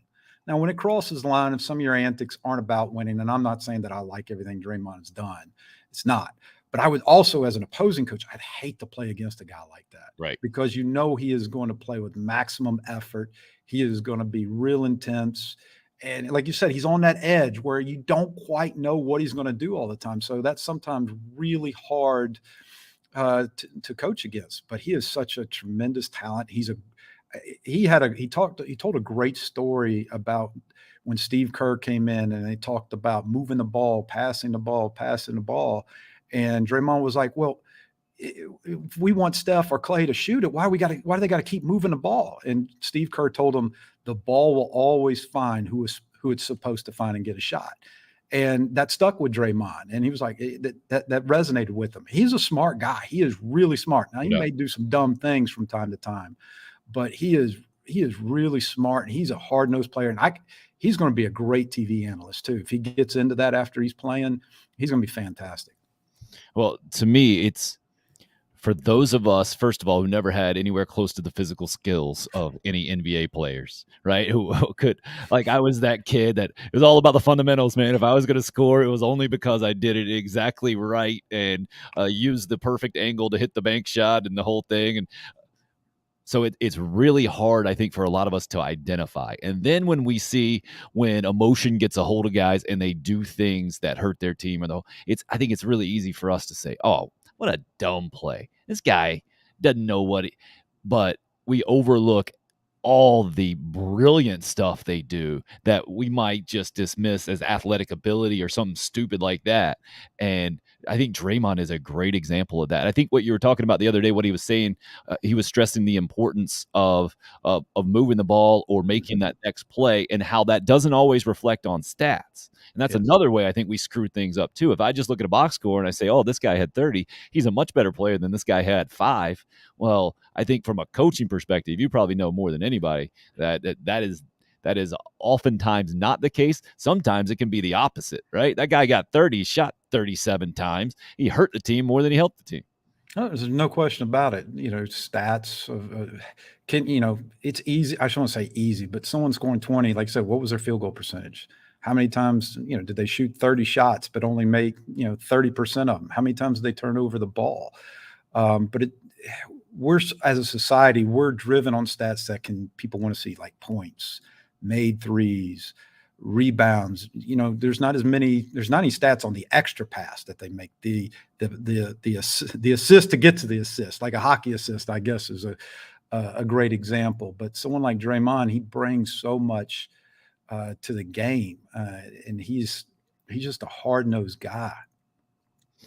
I've read a book. I think I mentioned it to you before, John Feinstein, about ACC coaches back in the day. This is, I think Rick Barnes was still at Clemson. This is Bobby Crimmins at Georgia Tech, Coach K relatively early on. Dean Smith, I think, was still in North Carolina. And I think it was Rick Barnes specifically had a term for a guy like Draymond that every team's got to have. A guy, the term we won't repeat on the program here, and I don't think they wrote it out in the book, but it was that guy who does all the dirty work. Do you see that even on the high school level, that the best teams, you got to have at least one of those guys and probably multiple? Oh, it's absolutely huge. You have a chance if you have a guy like that. It makes life can be so much better. I mean, I've had a couple of enforcers in my day. I've had a couple of guys where I had to be careful what I told them, because they will do exactly what I would say. If from the example, if I told a guy, put him on his back because I don't want him to get to the rim, if I said that, he would just flat out just haul out and just nail him, put him to the ground. So you had to be careful. I've had guys that, because those guys don't care about their stats. They don't care if they ever shoot. They're about making winning plays. I mean, I had one guy like that that played for me at Ridgeview. He took 7 or 8 charges in one game. Now, of course, I can go back and say he wanted to be lazy on defense. He didn't want to move. All he had to do was step over to take the charge. But he was a football guy, and that's what he was. He knew he wasn't there to score points. He knew that was not his primary role. And so having guys like that, even at the high school level, is such an incredibly big thing. Okay, so from your perspective, then, what's the ideal mix of 5 guys on the floor, or maybe is it an 8-man rotation, more from the coaching perspective of where you got to have at least 1 or 2 of those guys? You got to have shooters, you got to have playmakers. Is there an ideal recipe? Did Eddie Fogler have one of those kind of ideal recipes? Because I know Frank Martin talked about it publicly a lot, that he was different as a coach because he liked to have 2 point guards on the floor every time. He liked them to be big and long. From a defensive perspective, I think especially. What's your recipe, or how do you look at that? Well, I think there's so many good formulas you can put together for winning. You got to have guys on the floor nowadays that can shoot and make shots at a high 3-point shots. If you don't have that, teams can just sit back in a zone and give you problems. And I think for South Carolina, a number of years, I mean, I don't know who the guy's been. A couple of guys have been that can knock down shots consistently. They would all have have moments. If you can get a great 8-man rotation, that's fantastic. But the thing is, how well do they blend together? Right. If you give me 5 all-stars, I'm going to win. Now if you get 5 all-stars and there's James Harden in the mix and some of these other guys, and they just for whatever reason don't mix well together, then it's not going to work. It's about what is their chemistry on the court. Do they play off of each other well? But it's certainly helpful when you got 2 or 3 really high-level scorers, maybe a couple of guys that can just knock down shots, and then some guys that, hey, all they really care about is playing great defense, getting rebounds, and helping the other guys succeed. There isn't just that one formula that works for sure. Did Eddie Fogler have a more of a recipe? Because I feel like the college basketball game a couple of decades ago now, I guess, was you got to have 2 bigs. You got to have 2 wings who can shoot it, or at least one who can really shoot it, one who can get to the basket, and you got to have a point guard to kind of distribute. And that has just kind of massively blended together, I feel like, so many ways on every level of basketball. Well, if you want to say back to that 97 SEC championship team, you had 3 guards, and, BJ could have been a point guard. Melvin was the primary point at the time, with Larry Davis out there. And then sometimes you would put, Ryan Stack out there as a 4 man, even though he was really probably more like a 3 in his ability, even though he was close to 6'11", 7 foot. To have William Gallman out there sometime, he was an undersized 4 man. So I think Coach Fogler was a little bit ahead of his days, if you want to talk about it, because of guard heavy type of offense that you're starting to see a lot now, a lot of penetrating pitch out to guys. I mean, we talked about that in the late 90s, and that's the primary thing in the NBA game now in college. You either score at the rim or you penetrate and kick out for a 3. But part of that is using your assets, using your players, the best abilities. What can they do best? I mean, if you had a good post-up play, like when you had Tony Kitchens, we're not putting Tony Kitchens outside to shoot 3s. We're going to run certain sets to get him the ball close to the basket. Well, same thing with Jamel Bradley. Jamel Bradley wasn't going to go in the post. He was going to shoot 3s. So you try to figure out how to best utilize your players' talents as you could. Oh, good names back in the day, the old school Gamecocks and Tony Kitchens and Jamel Bradley. Well done for an old guy like me. I like to hear that. So let's fast forward now all the way to the present, right? Lamont Paris coming in, working the transfer portal as much as he can, trying to get pieces. So how do you think that's going behind the scenes, not being in there? Is it kind of best player available and then you're going to make sure he fits in? Or is it, hey, we need, like, for instance, the Illinois big man who they recently got in the transfer portal. We need a big. We got to go out and get a big to make sure that we don't have a gigantic hole on defense in the SEC. Well, it's obviously a little bit of both. If you don't have any bigs on your roster, you're going to have some. When you're playing the SEC, you've got to have big guys in your program, even just to practice against, play against. But it's also at the same time, so what's the best available? You mean to tell me you got a high-level guard, even though you're trying to get a big man, you got a super-duper high-level guard that you think you've got a chance of getting in and bringing on your team? You're going to get him if you think they're there to help you. So it is best available, but you do need to fill out a roster that's going to help best prepare you for next season, but also what's going to prepare you in the locker room. What's going to help your culture? Because that's what, Coach Paris has got to start creating his own culture now. What does he want? Does he want guys to fit what he's trying to do, and what he wants a locker room to be like? So he's not only preparing for next year, he's preparing, for years down the road. And I'm interested to see, it sounded to me like in his introductory press conference especially, that he is of the defensive mindset. That's it seems to be number one priority, and I think it is for most college basketball coaches. Mm-hmm. And then on the offensive end, to play in a system, and I think Frank Martin described his as that. It never really came off to me as a system where guys could create and were just put in more positions and spacing and then would go do their thing. That's what I think that might be a direct quote from Lamont Paris in his opening press conference. That's how he sees kind of his role on offense, is to push a few buttons and get guys in positions. From your ear, what did it sound like? What do you think the approach will be, how players will gravitate towards that, how fans, what kind of brand of basketball Gamecock fans will get to see? Well, I think you've said it pretty well. I mean, I think he is going to make a statement defensively. That is going to be a focus of their team as they develop. And then as he gets guys on campus and he understands what they can do offensively, he's going to try to figure out what kind of system, what kind of plays or offense they can run that's going to get the best out of what he's got. I mean, he's not going to devise a system that's throw the ball in the post if his post guys aren't particularly good at finishing around the rim. But at the same time, he's not going to spend a whole lot of time getting guys 3-point shots if they're not a particularly great 3-point shooting team. So he's going to have to figure out and what's going to mesh those guys together. You might say, hey, your two best players on your team could be 2-point guards. Well, if they're your two best players, you're going to have to play with 2-point guards or 2 shooting guards, or figure out what's going to give your team the best chance to win. But I do think defense will be the calling card to him, especially early on, and then try to figure out. I just have a hard time believing that they're going to be anything really complex offensively, but we'll see how it goes. Maybe he realizes he gets his guys on campus. They're a lot better, a lot different than what he thought. Maybe he'll expand. I mean, he's got guys, he's got a lot of different assistant coaches on his staff. Tim Buckley came from UNLV. He's been a couple of different places. Eddie Shannon played at Florida, and a lot of other different people. Maybe they devise something a little bit different to fit the personnel they have. Are there examples out there of really complex offenses that you have off the top of your head? That I don't even look at basketball that way necessarily. It doesn't even dawn on me if I'm watching a complex offense or not. Is it working or not? That's usually what I'm paying more attention to. Well, that's a great question, Tim. There are teams that run more stuff, more actions than others.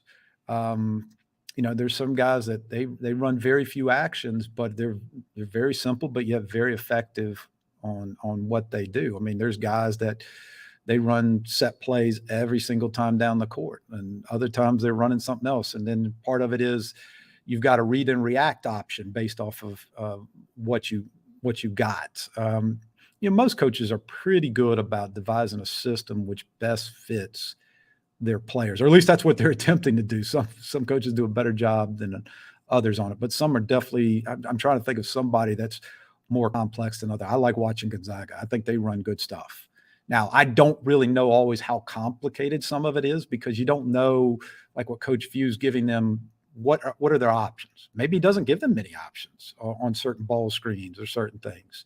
It's even down to, when I look at complex, like, what do they do baseline out of bounds play, sideline out of bounds? Is the coach always calling it, or do they let the players call it? That's another thing. Some of these are player driven, and part of that's going to depend on your player. Do you have a player that can make good decisions on that type of stuff, or are you expecting the coach to make it all the time? So let's go with the latest example from the Gamecock basketball perspective. As you were talking about this, and Lamont Paris being defensive minded or driven, certainly that was where Frank Martin came from. And even I'll go with a sport analogy, a cross sport analogy. That was where Will Muschamp came in as well. And for both of those guys, I was really surprised that didn't end up becoming the identity of their teams and programs necessarily, especially towards the end with Frank. Obviously, the Final Four run, the defense was spectacular and was the reason they were able to get to the Final Four, the main reason. But I feel like here towards the last few years, and maybe it was because of all the turnover in the roster, I don't know, especially, but the old axiom in sports is, like, you can control effort, so you should be able to control your defensive production game in and game out in basketball a lot more than you can control whether the ball is going in the net from deep. But that didn't seem to be the case. Do you agree with where I'm coming from on that? And if you do, then I had no explanation. I was telling everybody, man, that Gamecock basketball just mind-blowing for me. I couldn't tell you from one game to the next what to expect, and much less, and then what happened necessarily afterwards, I could barely figure out. What about from your perspective, John? Well, I did not get a chance to see them practice this past year, and I've seen them practice before, and Coach Martin and their staff was very detailed offensively and defensively in what they did. And what I gathered from some post-game comments that he made, he was frustrated too, because Coach Martin is a very prideful individual, coach, and especially defensively. And you could tell there were times, he was just, I don't know if devastated is probably not the right word, but just deflated or what, just really disappointed at their lack of defensive execution, and at times appear to be effort.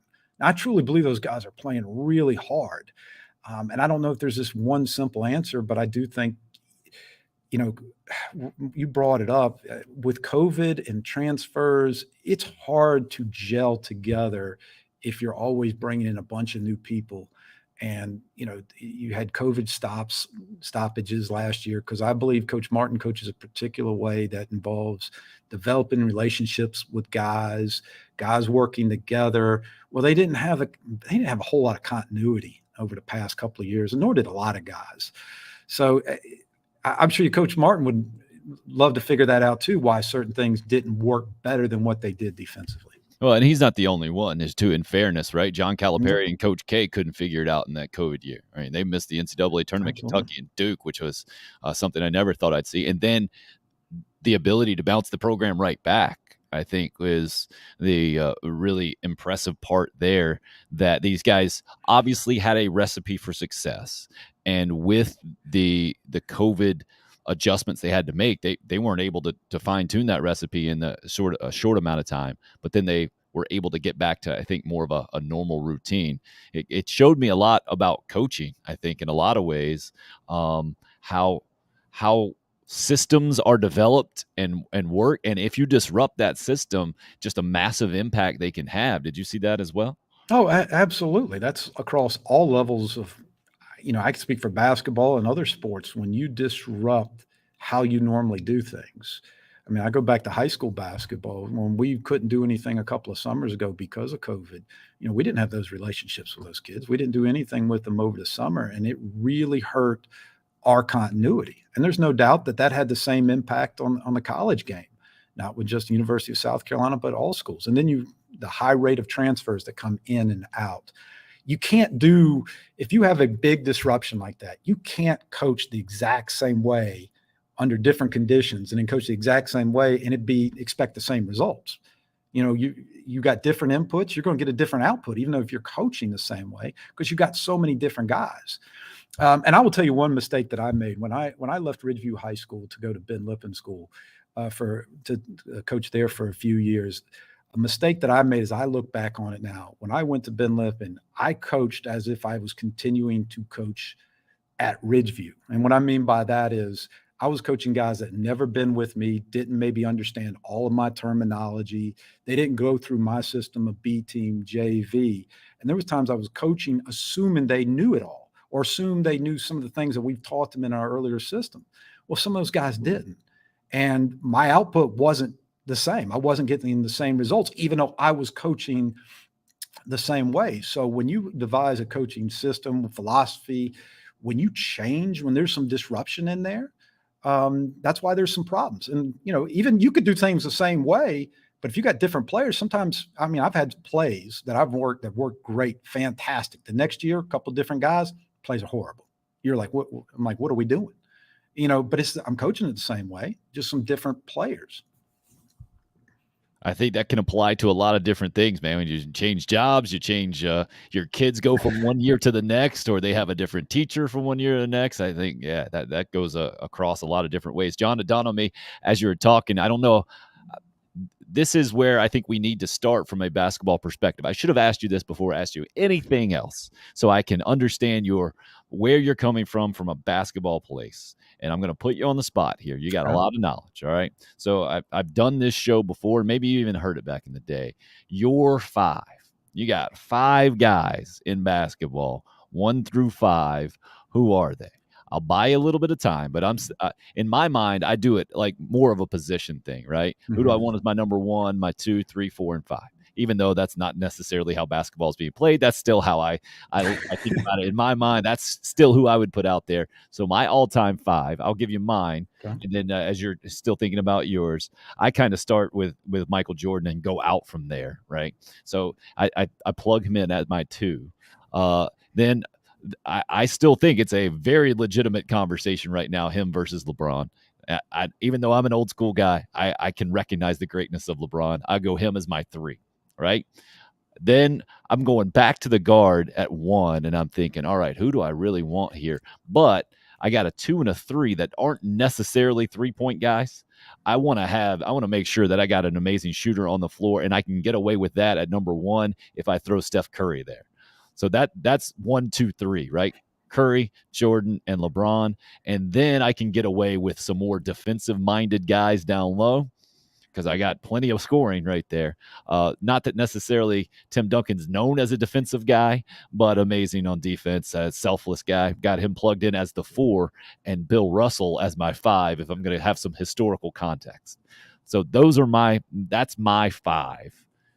What about you? Where are you going as your 5, Joe? Well, as you say, I mean, you got to start with Mike. I mean, with Mike. Jordan. I mean, this is why we get along. If anybody else starts their 5 conversation with something different, I don't know if we're going to have a relationship on the show. Yeah, I mean, if they leave Jordan out, I'm turning off. I'm getting off this. I'm getting off the show. But you got to go with Jordan. You can't argue with LeBron either. I'm a Jordan guy. Like I know you're a Jordan guy. Jordan's going to, I don't want to say always be better than LeBron, but he's always going to be better than LeBron. But I will recognize his career is not done. So let's see what happens. I'm with you on that.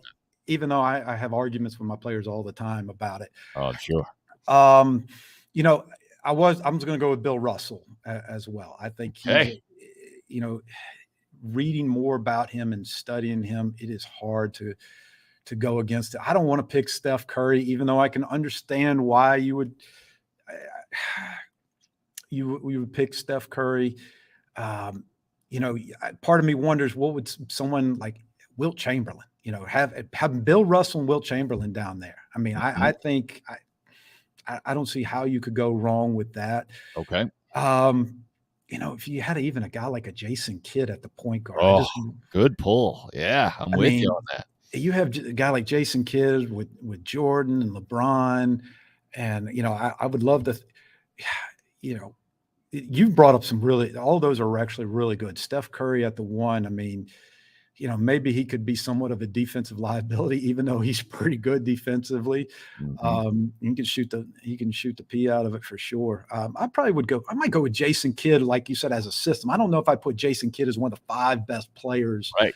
But that doesn't matter. It's all about how they come together on the floor, is what I'm saying. Yeah. Or even Magic Johnson. I could, you know, I'm seeing him. I might even change my mind now to Magic just because that's the old school time. If you were to have Magic, Jordan, Larry, and Oscar and Wilt Chamberlain, I think that would be a really tough 5. Now, whoa! You just switched it up on me there. You threw Bird in there. No, I didn't mean to throw Bird in there. Even though I may have messed up there. I was thinking about Bird. I go back a lot to the Dream Team. That was such a phenomenal team, and you know what Larry did. But I would probably go.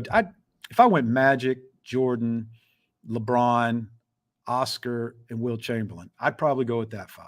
So Oscar Robertson, you're saying you're getting in with him now? Oh, now I'm starting to think about. And yet, see, this is what you do when you start. You don't prompt me with these questions. I start thinking about different dudes, and I've already named like 8 guys on the top 5 team. I think you meant Bill Russell and Chamberlain. Is that where you're going down low? Yeah, probably Bill Russell. But now I've started thinking about Oscar Robinson too. Now that I'm sitting there, I'm not particularly good at this because I can be a flip flopper on who are my top 5. My top 5's turned into 8 or 9 real quick. Right. Well, that's what a coach does, right? You got to get the rotation and who's going to be all right, who's going to be a good bench guy and the whole thing. I'm thinking about all that as we talk. I think these little bubbles are coming out of my head, and I started talking differently. And I remember when certain people didn't do things right, and I got to switch them in and out.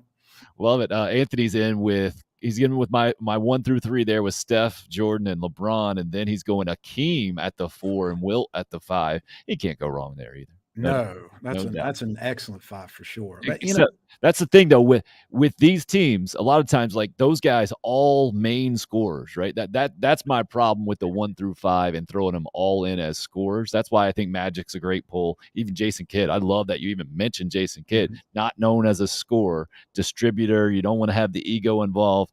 Akeem, I feel like, and Wilt Chamberlain is both in the post. If they don't get their touches, they're not going to be happy. The whole thing. You got to give Akeem a bunch of room to operate. No way Jordan and LeBron are going to be happy with that.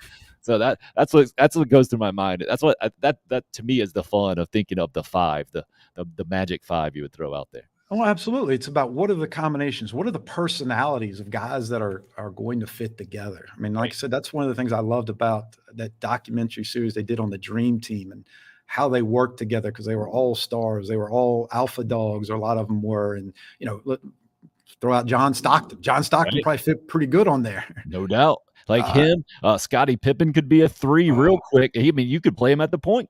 right? Well, He could be your dang point guard, and you would shut down anybody that was trying to go anywhere. no doubt. And that's why I think sometimes these coaches that have really good talent still deserve a lot of credit, because they've got to manage the egos. They got to manage the mental side of having a bunch of superstars on the team, because like you said, certain guys don't feel like they get enough shots. They get their touches. It's hard to win without talent. You almost really can't do it.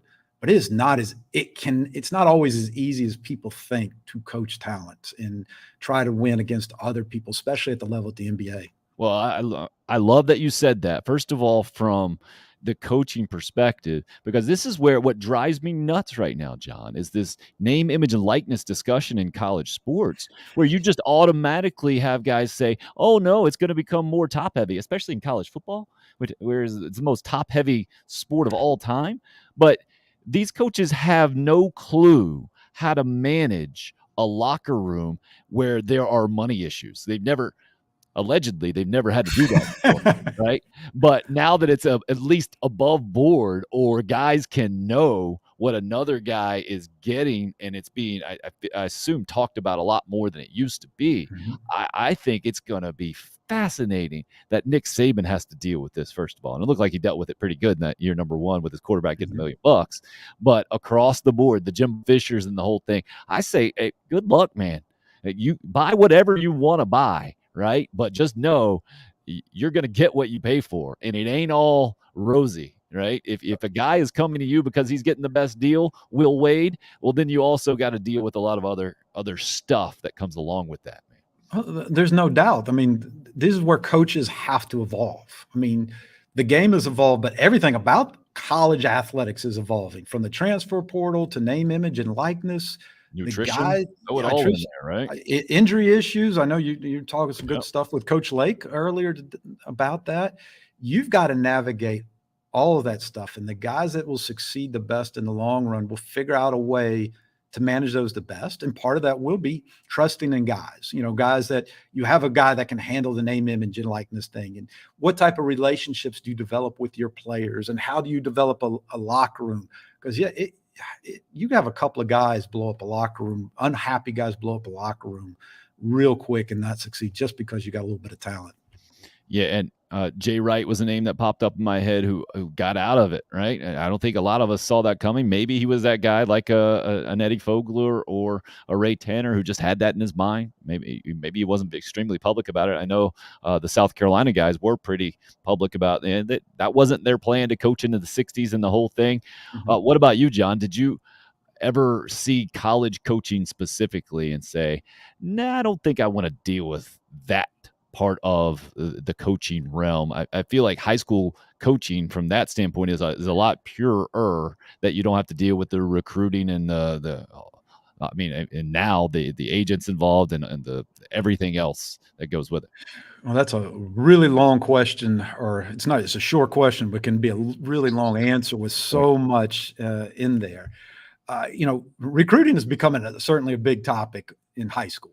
I mean, if anybody doesn't think recruiting is something that goes on in high schools, it goes on a lot. Oh yeah, we got to have that conversation. I'll get David Smith back on from over in Pelion about the academies and that goes into it, right? The great collegians of the world, and where South Carolina is specifically with those schools, then who they're going to play, how the high school league runs it, right?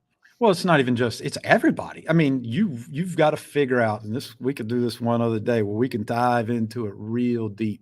You have got to promote your program and recruit guys ethically. I think ethically. Some guys do a better job of being ethical about it than others. Then want guys to come into your program. Parents have got more mobility than they've ever had. Wait, and you're saying this as a public school, high school coach right now, right? 100%. I mean, I think people that understand you have to, and when I mean recruit, you've got to present your program in a manner in which you want some of the best players possible to come to it. And that's not even just athletics. That's also academics. parents have choices now. They've got some parents, when you go into a certain school districts, you got choice between which particular high school that you want to go to. And it's not just athletics, it's academics. Although the way you're supposed to choose a high school now is supposed to be for academic reasons. But I think if anyone's being real on here, a lot of times some of these people are choosing because of athletics first. Sure. And I don't necessarily even have a problem with that. I mean, parents will move from one place to another to give their child a better opportunity. I think parents move more and more now for that all the time. Yeah, and that's not necessarily new either, John. I think we probably know about it a lot more than we ever did with social media and the whole thing.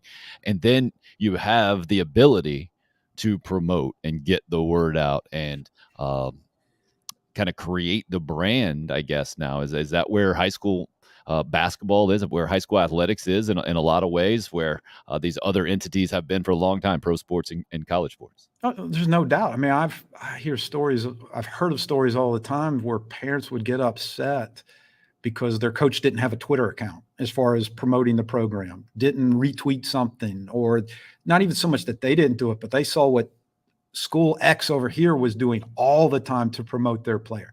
And it becomes an issue. So those are things like that you always got to deal with. That's a parent right now calling you. No. Retweet it last night, John. Well, and I do look at that. I mean, I try to let guys know that, we're going to promote them as best we can. And I am always, as a coach, trying to look at, well, how can I promote our guys and do it ethically? I'm not going to promote a guy that's not worthy of being promoted if they don't do something the right way. But it is a factor in what you do now, because if you don't do it, another school's going to do it. And then you want to try to figure out, I'm in my mind trying to figure out, well, how do we do it even better? That's why when I was at Ridgeview, we started doing different things. We tried to start the Bojangles Bash at the time because we wanted to bring some of the best teams in, because we wanted to play against the best. Because if you play against some of the best teams, that means a college coach may come in and see you. That's why people want to play in the Chick-fil-A Classic, because you could play in front of so many college coaches. So those things are all really, really important. Well, I've always thought it's very short-sighted as a high school coach not to understand that it just benefits everyone involved for your players to go on and have success, because then you get credit for that. You help develop them, right? And then people know your program that much more. They can be a reflection of what you're doing that maybe they would not have known about beforehand. And to only worry about the specific minute or that year or that team, to me, just always seems short-sighted. Yeah, I think we've all seen people and teams do things on social media that you're just like shaking your head. Why are you doing that? Why, some people are really about themselves. So I also realize sometimes you're danged if you do, danged if you don't. But I think you've got to engage in social media, especially at the high school level in some form. Because I've heard of people, like I said, that they've left a school because they didn't feel like that their coach was helping promote their son or their daughter to get to the next level. So that plays an impact in what you do. No doubt about it, man. Appreciate you being willing to get into the conversation of the best five of all time. I think we got to clarify it, though, before you leave, John. 1 through 5. What are you going with as your final selections? I feel like we're doing Who Wants to Be a Millionaire. Final answer now, John. 1 through 5. I'm writing it down. I will hold it to you. I will hold you to it. I'm glad you took a minute there to get me to think about it. But I'm going to go with Magic Johnson, Jordan, okay, LeBron, Bill Russell, and we'll go with Wilt Chamberlain. Okay, so you're going Russell at the 4 and Wilt at the 5. Not that it really matters, but yes, yeah, we're going to go with that, and hopefully I will not change my mind and add 3 more players next time. I might revisit this answer. Okay, I would not have guessed. Maybe I would have. I'm surprised the 3 that we agree on, they included Bill Russell in that one. I always thought he was kind of my wild card in that, but maybe that means we are coming at basketball in the same place historically and value the winning above all. That's always what impressed me the most with Bill Russell. How many championships he won? 11, I think. Yeah, 11. So just unfathomable, right? That number is so ridiculous. Like, especially it's basically double of what Michael Jordan did, and we all think Michael Jordan undoubtedly the best player of all time, and Bill Russell's over there like saying, "How much?" That's a whole hand, man. A whole hand more I had. Yeah, it's nuts for sure. John, appreciate the time as always. Looking forward to have you back on again soon. Great. Thanks, Tim. John Combs, Westwood high school basketball coach. That was fascinating, man. I had no idea from a high school basketball perspective that coaches need to think about it how I think about college basketball, right? And from a recruiting standpoint. And he's not saying doing anything that is against the rules. He's just talking about reality, man.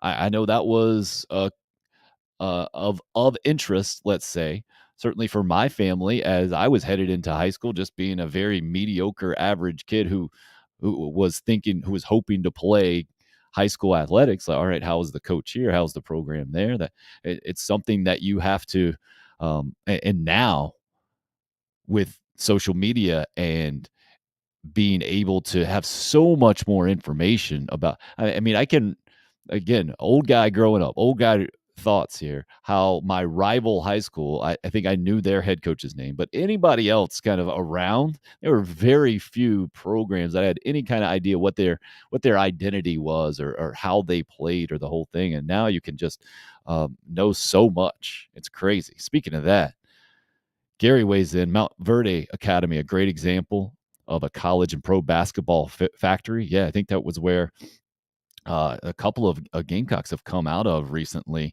Michael Carrera, I think, is the most notable one of Mount Verde Academy. And then this is actually my Uncle Gary, which is one of a great things about doing a live broadcast of any sort. That stuff just pops up that you would never guess. I would never in a million years. First of all, I didn't know John Combs was going to bring up the Boston Celtics coach. I find it fascinating that I just happened to be watching, had the game on last night. I'm not even going to say I was watching the game necessarily. I just watched the first half and I went to bed. I'd been up the night before. We had late baseball. I had to get some rest last night and catch up. So I didn't stay up for the one competitive game that we've had in the Eastern Conference Finals that the Celtics ended up winning. But I did happen to see their coach talking in the sideline interview or the out of huddle interview, and I didn't recognize him. And I was like, this is the head coach. They put up the little graphic with the name, and Udoka popped up, and that's who John brought up randomly today, right? And then my uncle out of nowhere just happens to say that Udoka was on the Fort Worth Flyers with his son, my cousin Paul. And then Udoka went on to play for the Nigerian national team prior to sitting beside Greg Popovich for 8 seasons. What are the odds of that? That is fantastic in so many ways. Crazy to me that that happened. Oh, I used to say, what, live radio or live TV? And I guess we go now live streaming, man. Live streaming. You never know what you're going to get. Had no idea this show was going to turn out how it did today, but I'm glad it did. In so many ways, Anthony seems to be on board as well. Great show today all around. Let's try it again tomorrow. We're going to do that. We're going to have our buddy, former Gamecock quarterback Perry Orth in tomorrow and trying to take this show to a different place immediately. He's going to be on, I think, at the top of the show. And we mentioned it last time with him as he was getting into some X's and O's stuff. I said, you know what would be great, Perry? Because we have a video version of this show, we have the option to share your screen. I would love to see you be able to draw up some stuff so you can coach us up as just football fans out there through certain things, or how he's been coached, how coaches a guy like Steve Spurrier or even Will Muschamp after that, how these guys see football at a very, very high level. And him being a first-time play caller now, he just got the job at Cardinal Newman High School, going to be the offensive coordinator for his buddy Corey Helms, who's the new head coach over there, also a former Gamecock. But that's how it came up. And tomorrow, I'm thinking that's going to be our first edition of Screen Share with Perry.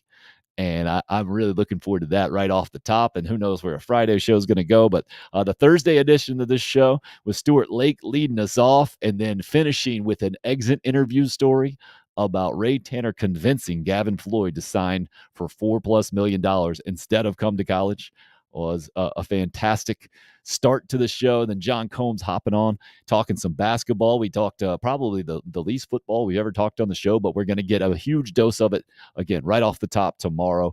Hope you can be a part of it. Thank you for being a part of today's edition for sure. Tim Hill, unrestricted free agent. I have to legally tell you, no, I don't, but I think It's a podcast rule, and I'm not doing my job as an internet digital show now that I have to tell you at the end to please like and subscribe and press the thumbs up button and all that kind of stuff. You probably know it better than me. I'm an old guy. We've been talking old school stuff today, and I've enjoyed the heck out of it. I hope you liked it as well, and I hope you know that how much I appreciate you consuming this thing however you're doing it, whether you pop in on the live stream, the video edition on YouTube, Twitter, or Facebook, or maybe the live audio on Podbean, or the audio edition on the podcast platforms all over the place. Thank you so much for supporting Tim Hill, Unrestricted Free Agent. We'll see you again tomorrow.